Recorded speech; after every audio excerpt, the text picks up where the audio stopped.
Vous parliez de la faute qui est trop lourde à porter pour le peuple français.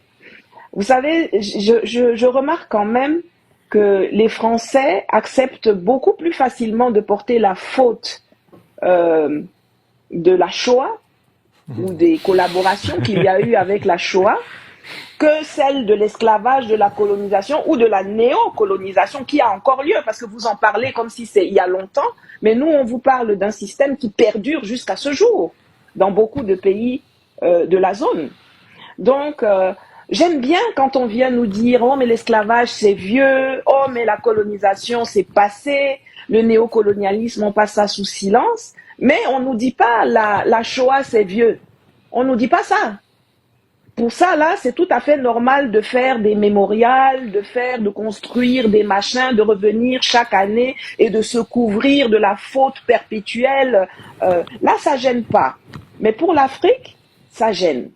De la même façon, si on veut vraiment passer l'éponge et passer à un autre chapitre, ce que nous voulons également, je pense qu'il faudra à un moment donné que nous parlions de mémoire, que nous parlions de réparation et que nous parlions de vérité.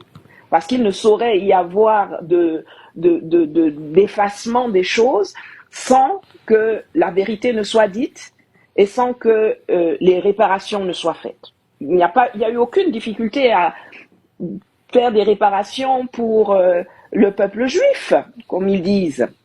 Et aujourd'hui même, quand ce peuple qui a souffert de dérives à un moment donné se comporte de façon quasiment pire même que ce qu'il a subi, il n'y a personne qui vient lui dire que bon, ok, ça suffit.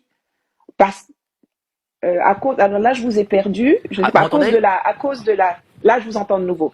À cause de la mémoire, à cause des choses qu'on ne veut pas oublier du côté de l'histoire de la Deuxième Guerre mondiale, on s'interdit aujourd'hui d'être résolument du côté du peuple palestinien, de prendre toutes les mesures qu'il faut pour faire cesser ce carnage et envoyer ces génocidaires complets là-bas devant la justice. Mais on demande aux Africains, eux, d'oublier ce qu'ils ont subi depuis des décennies et des décennies, des siècles et des siècles, en disant, bon, ben moi, je me sens pas responsable. Mais pourtant, votre gouvernement, aujourd'hui, pratique une politique néocoloniale. Et c'est vous, en France, qui vous êtes arrangé pour que ce monsieur soit au pouvoir. C'est pas nous qui l'avons élu.